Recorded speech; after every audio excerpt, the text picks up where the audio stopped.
Moving from the heart over to the pancreas now. Hippocrates, the father of medicine, 400 years BC, no mention of diabetes in his writings. So diabetes is a fairly modern disease. Diabetes is a lifestyle disease. Newton's third law of motion states that to every action there's an equal and an opposite reaction. Why isn't the pancreas working? That's what we should be asking. As Proverbs 26 verse 2 states, the curse causeless shall not come. There is a reason.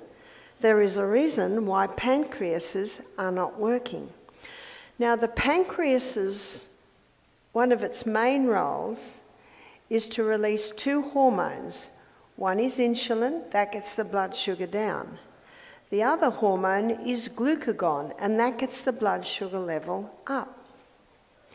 Now the meal that you had tonight, because it's high in fibre, I think everything had fibre, generous proteins, there's your legumes and some great fats, it gives a slow, sure, steady release of glucose, of nutrients.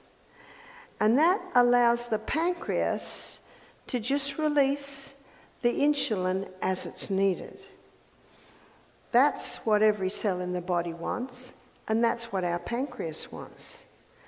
But what's happening today is people predominantly are eating a high carbohydrate diet.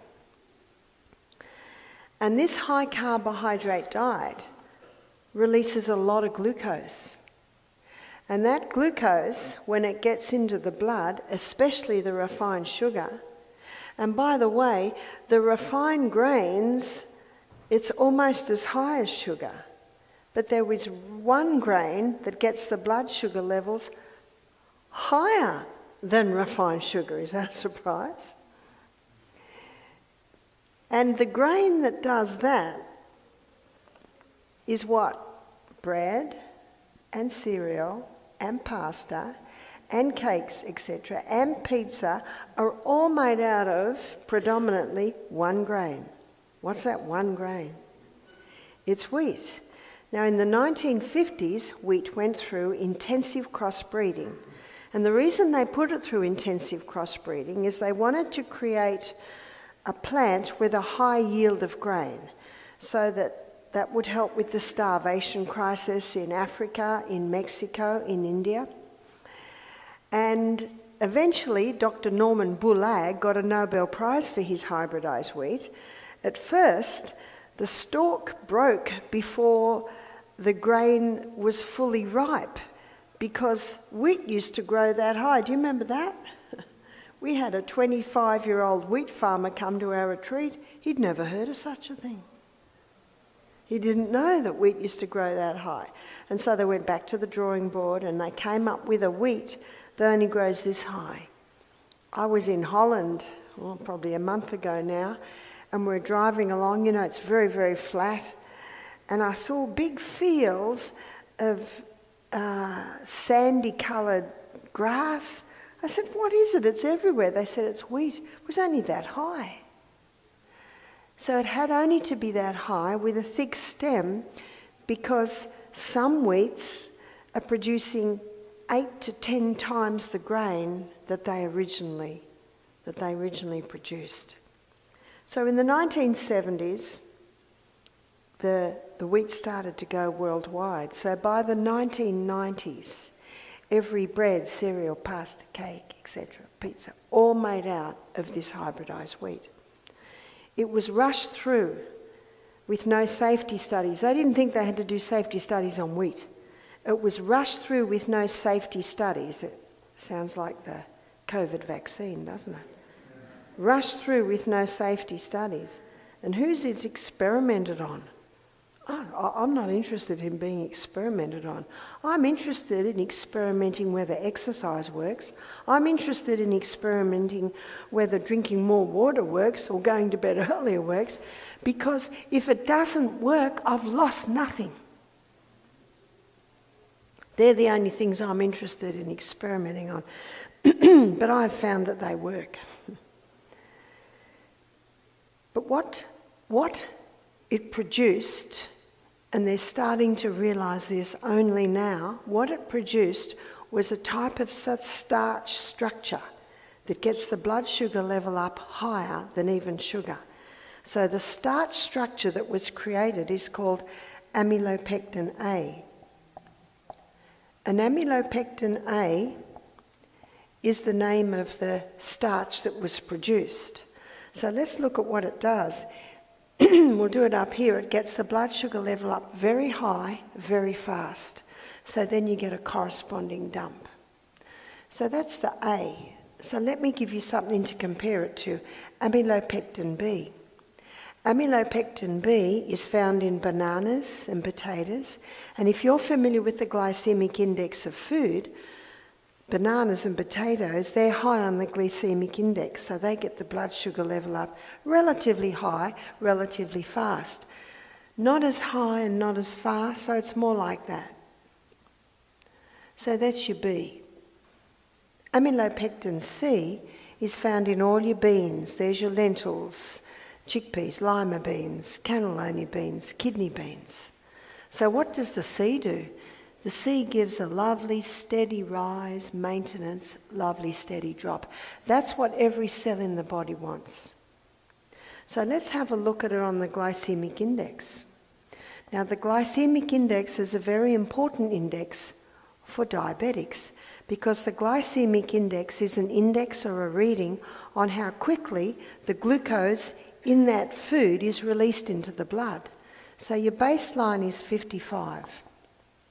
So all your berries sit at about 26.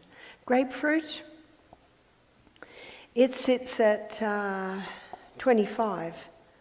So for the diabetic, these are good fruits because they're low GI. They're a lovely, slower delivery of fuel. Whereas bananas, they sit up here somewhere. So where does sugar sit? Sugar sits at 59. Where does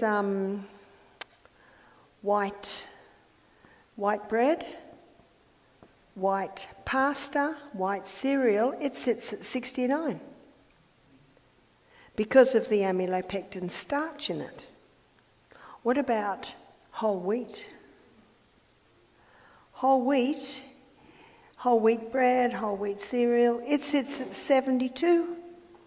How could that be? Well, because the whole wheat isn't refined, it's got more amylopectin A in it.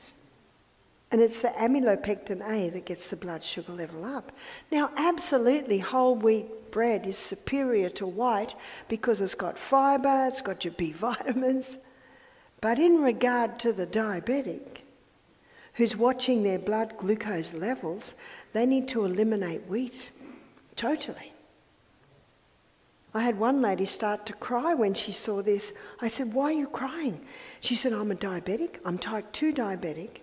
She said, "I was diagnosed 2 years ago. I do everything they tell me. I eat wholemeal bread, wholemeal pasta, wholemeal cereal." And she said, "And every 6 months I go to the doctor and he puts me on more insulin." She said, "I'm not like the lady down the road. She just eats cakes and candies but I don't do that." She said, "I'm crying because I've been so frustrated, but I have not known what to do." So why aren't the nutritionists told this? How much wheat does America grow? Acres of it. How much wheat does Australia grow? A lot. So it's big industry. So it's not an easy thing to change. And the farmers love the hybridised wheat. They've got to pay their bills.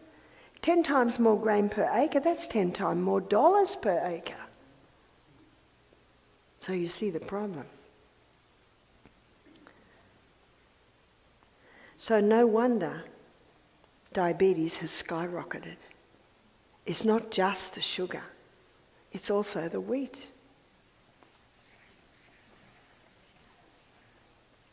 So to conquer diabetes, what do? To conquer diabetes, go for the low glycemic index foods. It's not easy. It's easy. I meant to say it's not hard to get a glycemic index. You can Google that. It's a matter of having berries for breakfast instead of banana. It's as simple as having a sweet potato instead of potato. Having your whole grains, eliminating the wheat. Low GI foods. Number 2, daily legumes. I met a man, he was a scientist, he was 69. He came to our retreat. He said, when I was 42, I was told I had pre-diabetes and to eat legumes every day. He said, I eat legumes every day and I never got diabetes. Because the beans give that lovely, sure, steady delivery of fuel. But how do we stop them causing bloating or wind? You soak them overnight. And then you rinse them very well. And then you bring them to the boil. Have you seen all the froth that comes on? You know what that is? Wind. You got to rinse it away. What I do is when my beans are 3/4 cooked, I rinse them again. And then I put my beans into a delicious sauce. And then you will not have that problem. They'll be a lot easier to digest. When I first married my husband 24 years ago, he could handle lima beans, he could handle red lentils, he could not handle brown lentils, and he could not handle kidney beans. So what I did is at the meal I'd give him a teaspoon. That didn't cause a problem. A few days later, 2 teaspoons. Within a couple of weeks, 3 teaspoons. He can now handle them all. So sometimes if there are some you can't handle and they're even well soaked and rinsed, just start slowly and introduce yourself to them. As we looked at when we looked at the liver, the legumes are only 1/3 the carbohydrate that you will find in your grains. Number 3, there are some things that must stop. What must stop is wheat. What must stop is refined sugar. Now, if someone's looking at conquering diabetes, initially they also need to eliminate all your healthy sugars, like your palm sugar, your maple syrup and honey. So they need to be stopped until the pancreas is starting to recover. And it can recover. One young man named Dan did our program. He was type 1 diabetes. He got diabetes after a strong course of antibiotics at the age of 15. He's now 19. He said, my specialist said my pancreas is dead. I said, is it gangrene? What's dead? I said, if there is blood going through your pancreas, it's not dead. The life of the flesh is in the blood. So he began to do this. Another thing is no wheat, no caffeine, and no refined sugar and no caffeine. Caffeine can actually get an insulin response, so that has to be stopped. When he came to our retreat, he ate only low glycemic foods. He had legumes every meal. He started to drink more water, hydration. And what he found was if he felt that he was getting a blood sugar level low between meals, he'd have a little bit of the salt and a glass of water and it would maintain him. I do not advise diabetics eat every 2 hours because that really disrupts digestion. When we looked at the journey through the gut, did you notice that digestion averages 3.5 to 4 hours? So you've got to leave that break between meals. If you eat food, and this is what Dan did, And we just looked at this. High fibre. Remember what fibre does? It slowly releases the glucose. Generous proteins. There's your legumes, nuts and seeds. They're all low carbohydrates, so you're not overworking the pancreas. And also the healthy fats. We also looked earlier in the week at fats that heal, the fats that kill. And the killer fats are your altered fats. There's your deep fried foods, there's your margarines, those fats that have been changed or altered, or your polyunsaturated fats that have been extracted using high heat. They're the dangerous fats. These are the three foods that keep the food in the stomach longer. These are the ones that give that steady, consistent delivery of fuel. Also, what Dan did is he began to exercise. And the exercise he implemented was the high-intensity interval training. So he'd put his joggers on every morning and he would run up and down the hills. Now after, he was with us for 4 weeks. He did 2 weeks program and 2 weeks in the garden. And he came to me at the end of the 3rd week and he said, I want to tell you something. He said, the first week, if I got a blood sugar level low in the middle of the night, I had some candies in my bag, I'd just take a candy. He said it'd get the blood sugar level up, but he said I'd get a terrible headache. But it got my blood sugar level up. He said the second week, I was feeling a bit guilty that I shouldn't be doing that. So he said, if I got a blood sugar level low in the middle of the night, I'd eat an apple. It takes a long time to eat an apple in the middle of the night, doesn't it? The 3rd week, he did something else. He said the 3rd week, if he got a blood sugar level low, he'd jump on the floor and do 30 push-ups. So what's he doing there? Do you remember in our last presentation looking at the heart, about the stores that we have in the cell? Remember the 20-step pathway that gives us 2 units of energy. There's the 8-step pathway that gives us 36. Of course, that's the oxygen pathway. But remember the little bunch of grapes, the little glycogen stores, already in your muscle cell. So when Dan did 30 push-ups, it caused a release of these glycogen stores that gave him energy, got the blood sugar level up. He said to me, why didn't anyone tell me about glycogen? I believe glycogen is the diabetic's best kept secret. It's already in there. And if you run out of that, what else have you got? You're fat. That's right. He told me that one morning he got up. I have to give you Australian levels. I don't know if yours are similar. I don't think they are. So the blood sugar levels should sit at about anywhere between 5 and 6.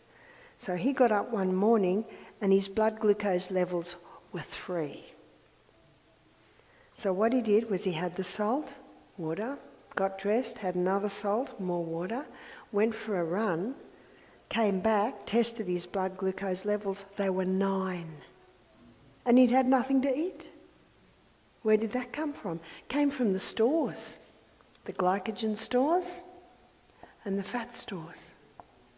If you're running out of glycogen, it's an amazing process. That's why exercise is vital. Not only that, what happens when you exercise and you're doing the high intensity, your cells screaming out for fuel. So what happens is extra insulin receptor sites develop on the membrane around the cell so that it can take more glucose in. That's quite incredible, isn't it? Now, before someone develops diabetes, they usually start with insulin resistance. You've heard of insulin resistance. What happens with insulin resistance? the person's, say, on a high carbohydrate diet, a lot of wheat, blood glucose levels are going high. Pancreas gets screamed at. You see, high glucose demands high insulin. So when blood glucose levels are high, the pancreas is getting screamed at, quick, insulin, more insulin. So it releases a lot of insulin, too much insulin actually. So what happens now? Goes too low. So down there, the brain says to the pancreas, stop the insulin, release the glucagon. But what does the person also do down there?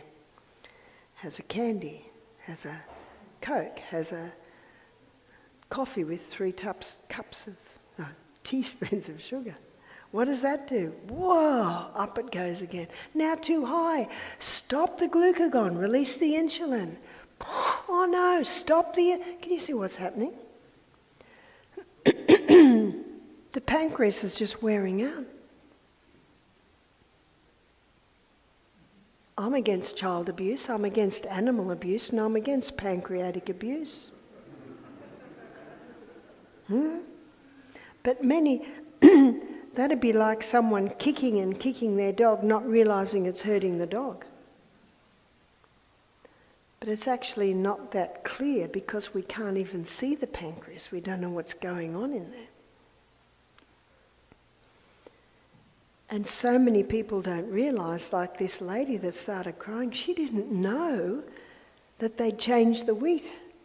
She didn't know that it created that starch structure that gets it up even higher. Oof. One lady said, but we were always told whole wheat bread's really good bread. Can you get bread or can you eat bread? You can. You can. From the ancient grains. I'm going to give you a website. And this young man, it's his own business, www.simpleneeds. And he uses the ancient grains. He's in North Carolina. And he will shop or ship anywhere. And that is excellent bread. It's probably more expensive than other bread you've bought. But one slice of that bread is usually equal in nutritive value to a whole loaf of other breads. You can get wheat that has not been hybridised. There's your spelt and your kamut and your enkenhorns. There are grains. They're called ancient grains. When my son was... I think he was 14, he got a job.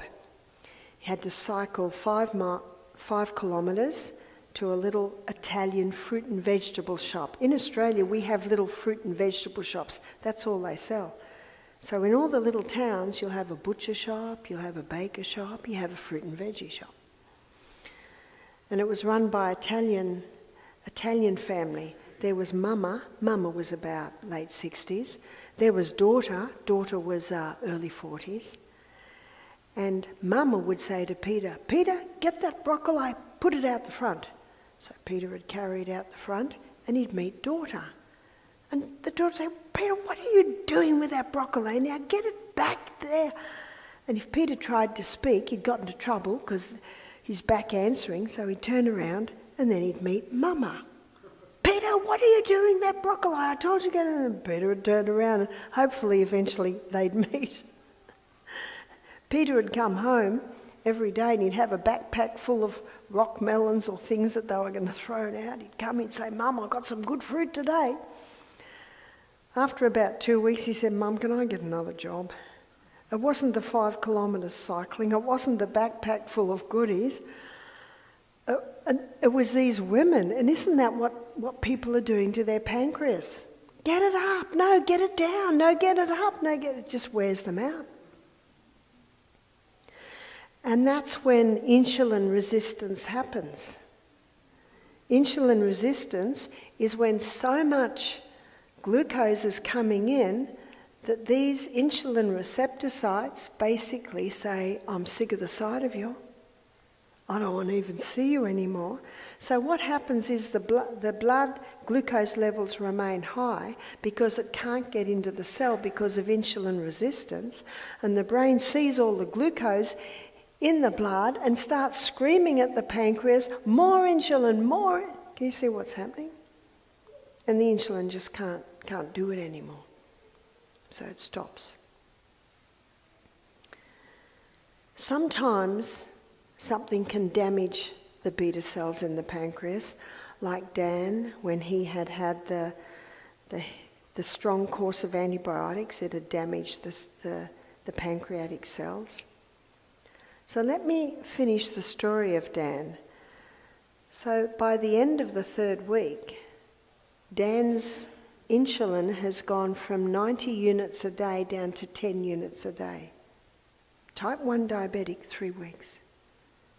Why was he getting blood sugar level lows in the middle of the night? He was on too much insulin. I always leave it with the person because they take their blood sugar and adjust it accordingly. What had his specialist told him? His pancreas was dead. Well, the fact that he kept getting blood sugar level lows meant that his pancreas was starting to work, and now he's on too much insulin. So he backed off, until after 3 weeks he was only taking 10 units a day. That's quite incredible. He was diligent. He didn't want to even eat fruit. He said, I want to conquer this thing. He's only 19. He went home a very happy young man. But I want to tell you about Bobby. Bobby's story is remarkable. He's also type 1 diabetic. And he came to the retreat when we were in Alabama, and he came, it was probably 5 years ago now, and he came, he's 62, they wheeled him in a wheelchair. They'd recently taken the lymph nodes out of his groin to try and determine why he had diabetes. I don't quite understand that. But when he flew to us from Florida, being up in the plane, his legs had swollen because his lymph nodes were gone. That's why he was in a wheelchair. He's not usually in a wheelchair. He said, the doctors have told me last month they can do no more for me. He was on medication. He was on 90 units of insulin a day. That's short and long acting. He was on blood pressure, blood cholesterol, blood thinning. He said, I will not be able to exercise with the other guests. Look at my legs. I said, that's right. But I said, what I want you to do is every hour, I want you to get on the trampoline or the little mini rebounder and just go like this. Because that fluid is lymphatic fluid. And when you are on the rebound, it directly stimulates your lymphatic system. I said, every hour, just one minute like that. That's all you need to do. And I want you to walk barefoot on the grass to massage those feet. I said, I don't want you to go on the walks with the other guests, the legs. Within 24 hours, the legs had come down by half. He did the 2 days on juicing. Blood glucose levels were starting to come down. At the end of 2 weeks, now he was diligent in this to the point where he'd sit next to me and say, am I right? Have I got the right amount of fruit on this plate? He said to me, anything you tell me to do, I will do. So at the end of 2 weeks, he was down to 10 units of insulin a day. That's from 90 units of insulin, type 1 diabetic. Implementing this. He emailed me 3 months later, off all medication. Everything. And he said, and I've lost a lot of weight. I'm trying to think of it. I think it was about 40 pounds that he'd lost in those 3 months. When he got home, his 42-year-old wife said, this is your baby, I'm not interested. I like my champagne, croissants and coffee. He said, okay. Now, after 3 months, she's looking at her husband. He's lost all his weight. He is looking good. He's feeling fantastic. He's not the grumpy husband he used to be. See, when blood sugar levels drop down, that's when diabetics feel bad, feel impatient. His blood glucose levels were steady. I said, tell me what you're doing. Tell me your exercise. He said, I cycle 6 miles a day. I swim 30 laps a day. And I rebound 3 times a day. What are you prepared to put into this? This man was prepared to put this into it, and the results were incredible. Remember what his doctors had just told him? They basically sent him home to die, saying, we can do no more for you. He was a wealthy man, and he had the best specialists. He told me that he'd spent $1 million on his health in the last 10 years.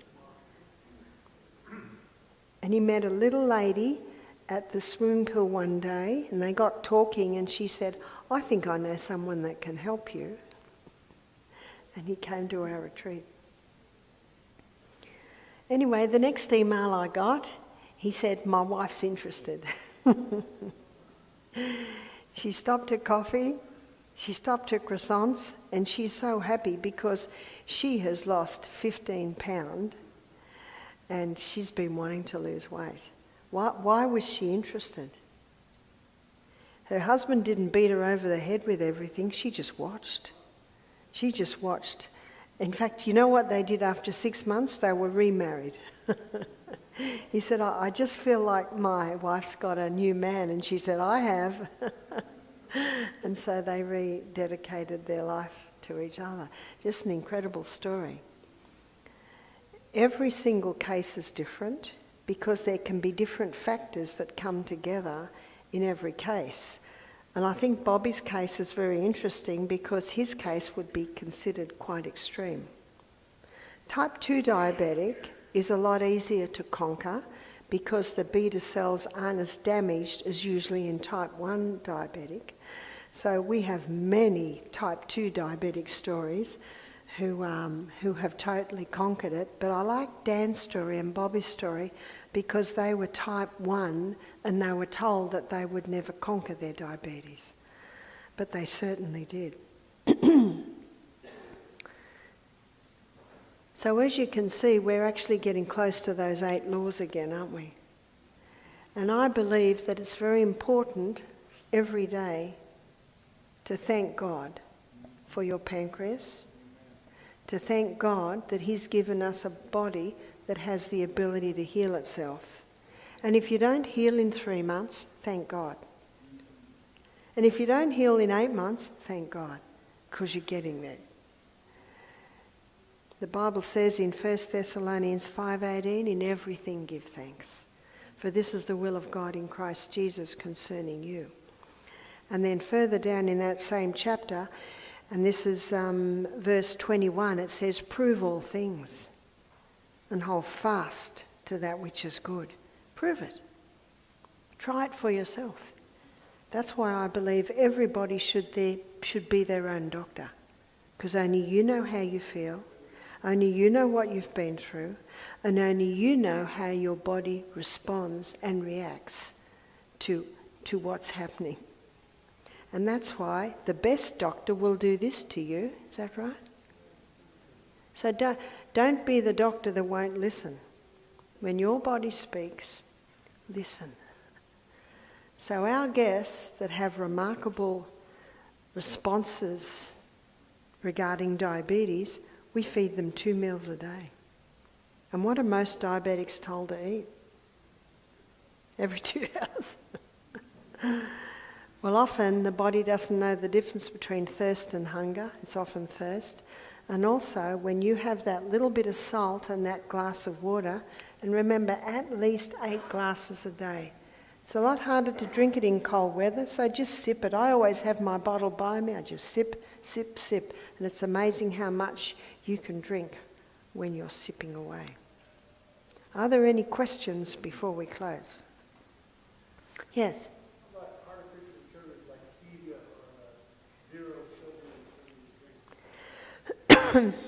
Stevia is probably the one sweetener that doesn't get an insulin response. Some people say, I don't like stevia, and I say, well, you've used too much, because if you overdo stevia, it gets a bitter aftertaste. So go a little less. It's hard to believe that such a small amount can sweeten. So start very, very slow. So that is one sweetener that can be used. But what you're better to do is veer away from the sweets at all. I find that when people stop this high carbohydrate diet, they say to me, I don't crave sweets anymore. The more sweet and the more wheat and the more sugar you eat, the more you will crave. So in place of the wheat, what about sprouted barley breads? Yeah, you could do this. I find the sprouted breads very heavy myself. And I like bread to be light and sweet. But I do know that some people love it and they cut it very thin and it's can be eaten that way. Some people go to more crackers, rye crackers, things like that.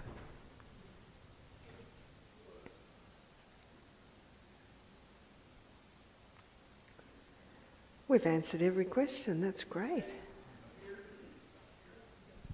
Here's one. Yeah? Oh, we might take one up there, yeah? Is there a good homeopathic alternative for high blood pressure medicine like Is there a good alternative? I don't use homeopathy, but the hawthorn berry. We've seen many people get off their blood pressure medication by taking the hawthorn berry. And you can take 4,000 to 5,000 milligrams a day.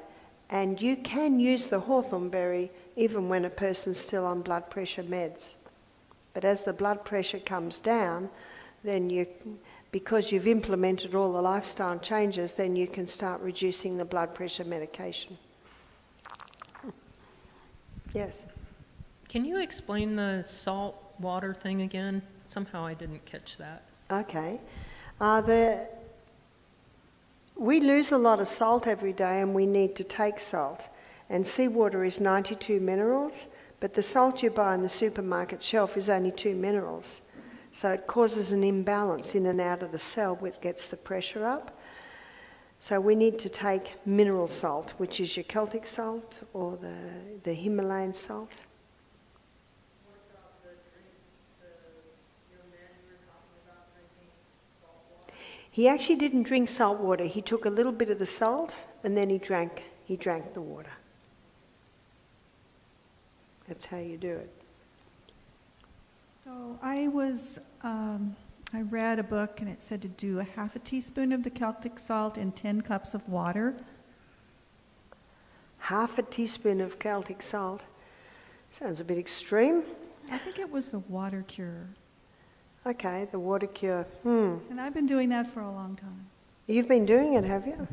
Okay. How often a day do you do that? Twice?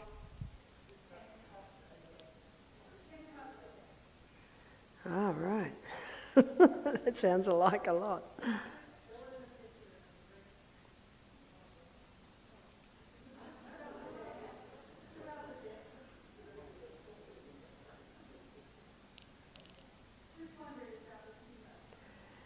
Oh, I guess you watch what your body does with it.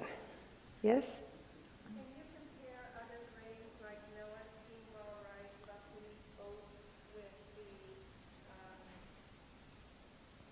wheat that has been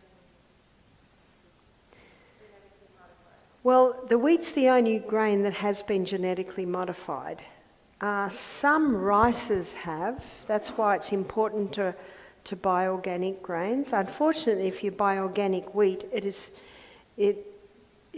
has been grown organically, but it still has been through the hybridization process. So great alternatives is your ancient grains, but also your buckwheat, your millets, your rice. They're good grains. I've heard garlic can regulate blood pressure. Is that true? Yes, it can. It can be a contributing factor, especially if you're doing everything else right. Okay. But there's a lot of research being done on garlic, that is true. Okay, thanks.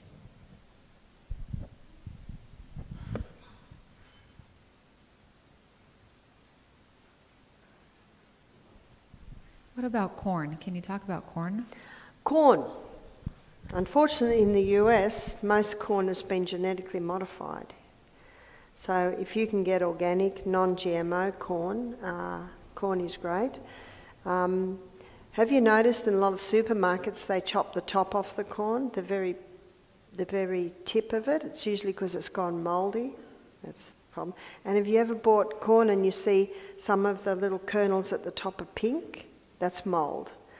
So one of the problems with corn, and especially the dried corn, that as it dries, all the silk goes black. Well, that's mould. And every silk is connected to every kernel of corn. And Dr. Robert Young, in his book Sick and Tired, he's got a page and lists all the moles that they found in corn. So, you know, I do love corn, but please buy it fresh, buy it non-GMO, and then it's safe. Barbara, could the use of Jerusalem artichokes be used to help in a pinch to help control people with insulin issues? They can, but they would have to have everything else implemented. So we have seen incredible results just by the lifestyle changes. So Jerusalem artichokes could play a role, that's true. So when you say hybridized wheat, is that GMO or is that something totally different?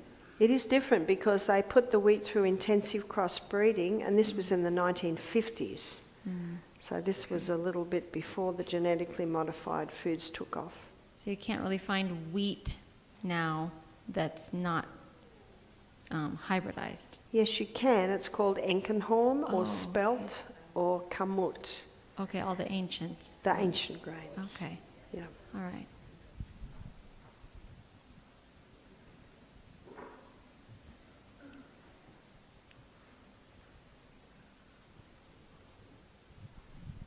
What about rice or quinoa? Quinoa is very good. Rice is an excellent grain, but it must be cooked fresh every day. In 1921, Japan passed the Rice Act, putting stringent rules on the storage of cooked rice, because all through Asia there was an epidemic of cardiac beriberi, which was a heart disease, and they traced it to the mould on cooked rice. So rice moulds very easily, and when you see the mould has already been there, it's just to its reproductive stage. So rice should be brown rice, it should be very well cooked, and it should be cooked fresh every day. So once they implemented the Rice Act that put stringent rules, you could not keep rice more than 24 hours, had to be refrigerated. Cardiac beriberi stopped. Yes? I was wondering about, with kamut or spelt, can we make bread out of it with yeast and it does as well as regular whole wheat? Or? Yeah, absolutely, because it's the original wheat. Oh, I see. Enkenhorn is the wheat that God made. Which was? Enkenhorn. What is that?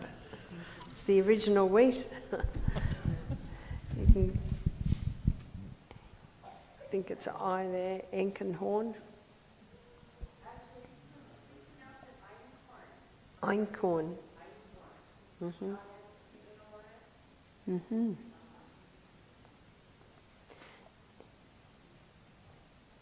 Yes, I've also seen it written Einkorn and Einkenhorn, so there's a few.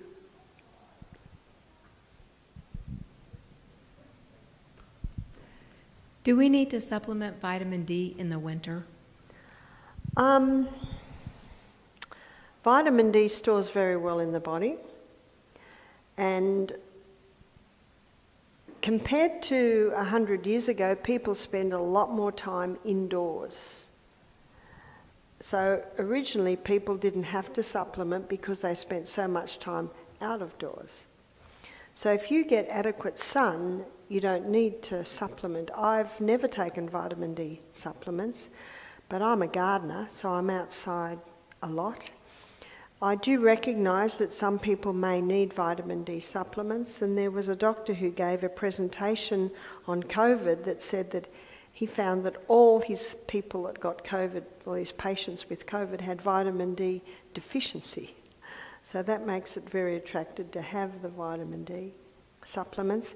So I do acknowledge it may be necessary in some cases.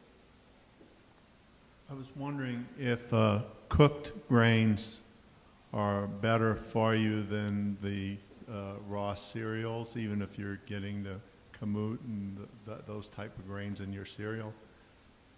Is it better to eat the cooked grains like the oats and the things like that? Yeah, that's a very good question.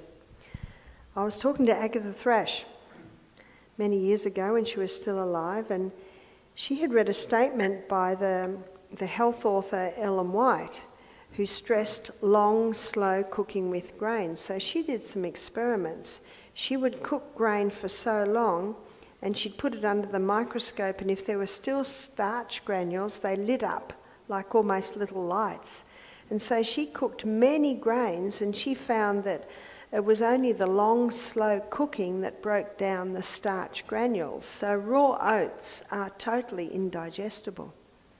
So you are right, grains should have long, slow cooking. That's where your slow cookers are good, to put them in slow cookers overnight.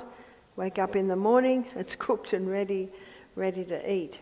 So grains definitely need long, slow cooking to break down the starch granules. She said that those starch granules are about 6 times the size of a red blood cell. And a lot of post-mortems that she did, she found little blockages and scars in many of the fine capillaries, and she believes it's because people don't cook their grains enough. But when she tried popcorn, all the starch granules were broken down. Waffles, all the starch granules are broken down. So in the browning process, like of the waffle, that speeds up the breakdown of the starch granules. I had a question about the diabetes. I've heard of type 2 being reversed. That's not new to me, but type 1 completely new this tonight. So my brother got it when he was 21, so he's had it 15 years. Is that to say that if he went on this program, he would have a high chance of reversing it? Sorry, I didn't get all that. I think it's your accent. I'm used to Aussie accent. So. Okay, my brother has had type 1 diabetes for about 15 years. He is 36. Mm-hmm. So my question is this program, would this work for him even though it's been that long of a time since he's had it? I don't see why not, and it's worth a try. You've got nothing to lose. Yeah. Okay. We might make this the last question. Back to the grains again and breaking down the starches.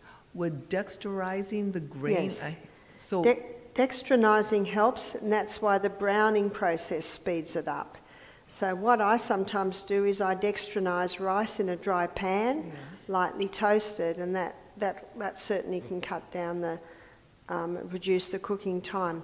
So when you cook rice in a rice cooker, what you should do, so I think it cooks in about 20 minutes or half an hour. She found that the starch granules weren't fully broken down. So what you do, you cook your rice, but just leave the lid on for another hour. Because if you boil rice for an hour, it's not very nice. So you boil it until all the water's gone, and then you just leave it there. And that'll be like a little oven, and it will continue to cook for about another hour. And she found that broke the starch granules down. Okay, we'll pass over to our introducer, and she'll tell you all about tomorrow.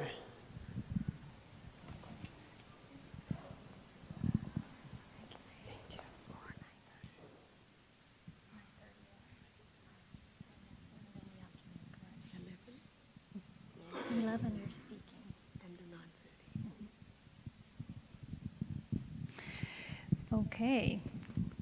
Did you enjoy that? Very good.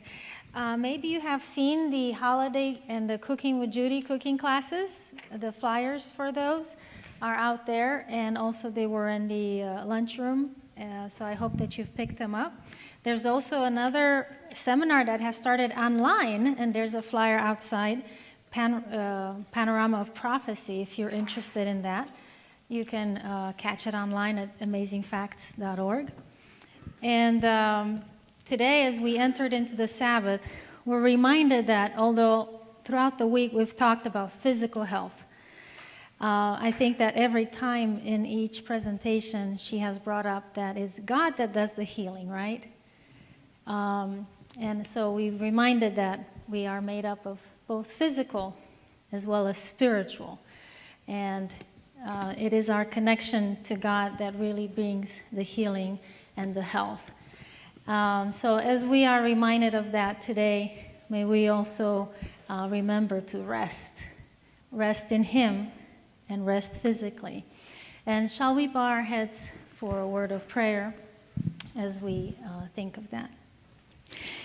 Father in heaven, we thank you so much for this Sabbath that we have entered into, where you remind us, Lord, that you are our source of strength, of health, and of healing.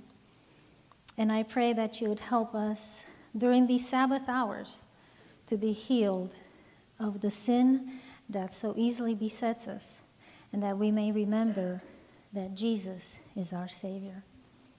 We thank you for these meetings, and we ask that you help us to go with your blessing and to come back tomorrow morning at 9:30 to be able to learn more and also to draw closer to you. For as our prayer in Jesus' name, amen. So tomorrow morning, first presentation is at 9:30. Barbara will speak again at 11 o'clock, and then we will have lunch. And there's an afternoon meeting as well. Brian, do I have that correct? For the evening, same time? I don't see Brian. He's coordinated. But yeah, I don't see the... Okay, here we go. So we will keep with the same schedule, 6 and 7 for tomorrow night. Thank you, sorry. Oh, please remember to turn these in if you would like to be contacted for future seminars.